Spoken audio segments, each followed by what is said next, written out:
This is the masterpiece of management. How can you be a leader in a market at the same time disrupt yourself? And innovation, by the way, it's invention. Diverse teams deliver better results than those which are very homogeneous. Yeah. And this, I think it's a magic. Welcome to This Is Working, where leaders share their strategies for success and the lessons that shape them. From his start as a physicist to leading one of the world's most successful tech companies, Siemens President and CEO Roland Busch knows all about what it takes to move your career forward. I sat down with Roland at the World Economic Forum in Davos, where he shared his secret to knowing when it's the right time to make a job change, as well as his tips for leading a successful global team. I'm a physicist by education. I started indeed my career at Siemens in research department. I moved very quickly on into the automotive business. I went to Shanghai for a couple of years, and then I took over the head of the strategy department of Siemens. And from that the next step was managing board member. Then after being CTO, COO, stepped up into the CEO function 4 years ago. So in every one of those steps, are you the kind of guy who just says yes to all of these opportunities? We had Joaquin Duato, the CEO of Johnson & Johnson, who said he's never said no when someone's come to him and said, we need you for this role. What's been your reaction to that? I mean, every step was one which I said, yes, I do that. I'm in it. I'm all in it. And I don't wonder what's happening afterwards, but that's what I do. None of them was really planned. So it came in, I had a plan, but then came a surprise. And in most cases, it was turnaround business. So I didn't have the pleasure to run a business which is doing well, except in my last function, which is now. But you like doing these kind of turnarounds, it sounds like. You learn a lot. Yeah. I mean, the learning curve, if you do a turnaround, is so steep. I mean, you work hard, extra hard, obviously. You really have to go deep. I believe this is so important because something goes wrong, obviously. Your organization did something wrong, so you have to understand better. So you have to go deep. Don't forget to come back because you cannot micromanage all the time. But the beauty about a turnaround is you're pushing uphill, you're losing good people. But there's a certain point, a tipping point, when people say, oh, this is something going on, it's getting better, then you get people back. Right. This is the point where you have fun, and then you see the success. But it's hard work.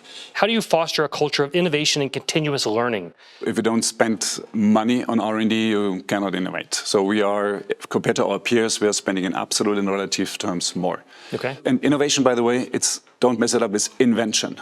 An invention gets an innovation when it hits the market successfully.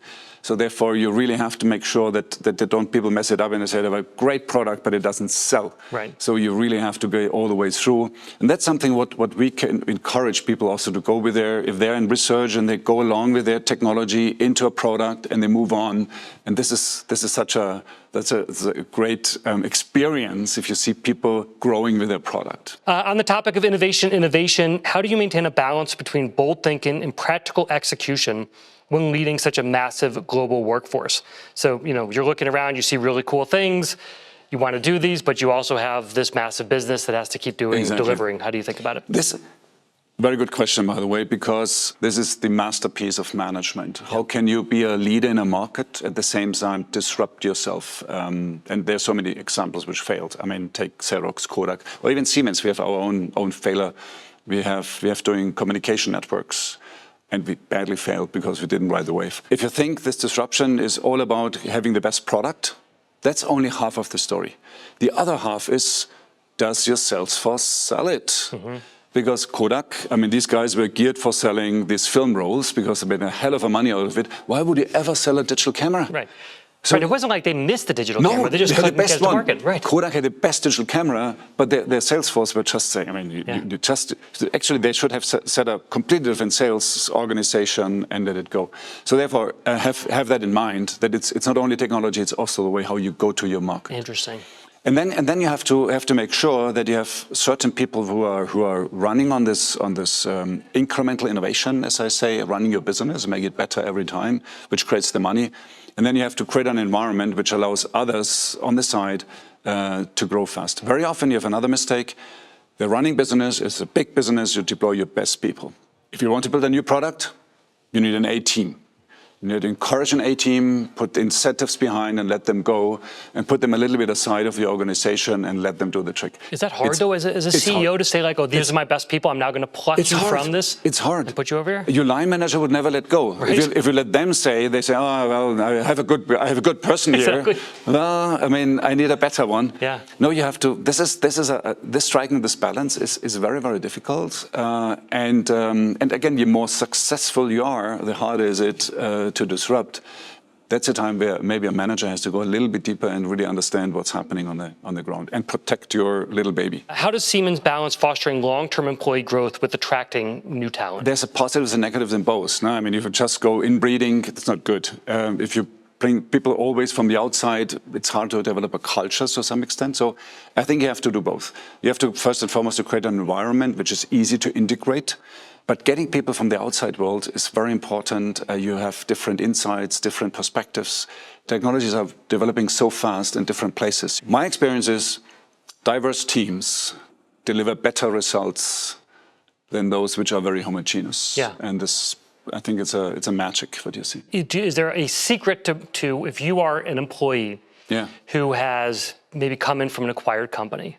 You want them to bring diversity to teams, but also they need to learn the culture. So what advice do you give to when people come in through acquisitions? I mean, when we do acquisitions on a management level or first, second line, we say that just everybody, whether it's people from Siemens or from the outside company, should apply for a job. So we make an assessment, the best person for the job.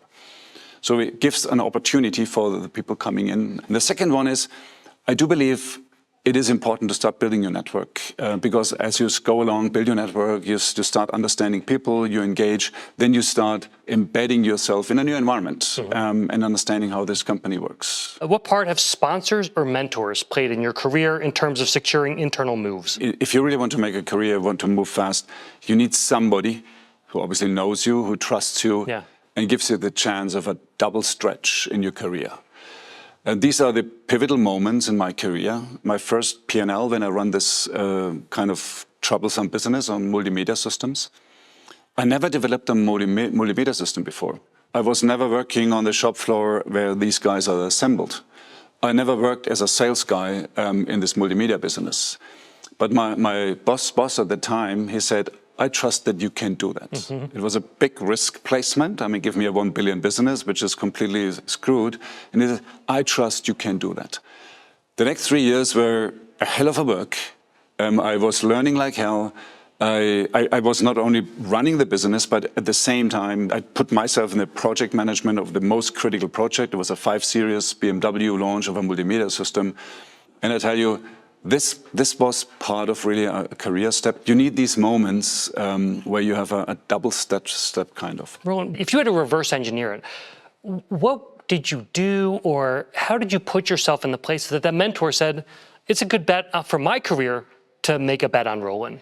The first thing is when you're in your current job, I mean, just perform and make sure that you deliver a good job. And not only delivering, but also create a footprint, a fingerprint behind so that somebody says, oh, this is what the guy did. And the second one is maintain your network of horizontally, but also into the hierarchy that people just know you and acknowledge what you're doing. This includes not only delivering results, but also building your organization, as small as it is. If you have a small team, create talents and let them go and create new ones, because then the people say, okay, this is a person who is able to attract people and generate good talent. So it's the bag which you have to of delivering and the people aspect which you have to show, and then try to be visible. So running a huge critical project is a good opportunity to get visibility on a higher level. If you're managing people, let them go. You want people talking about you or kind of leading in the same way that you led in other parts of the organization. Your reputation kind of builds. You want to be in the right places. You want to be seen, and you want to take risks. People want to take risks on people who take risks. What type of leader do you consider yourself? I hope that I'm the type of leader I describe.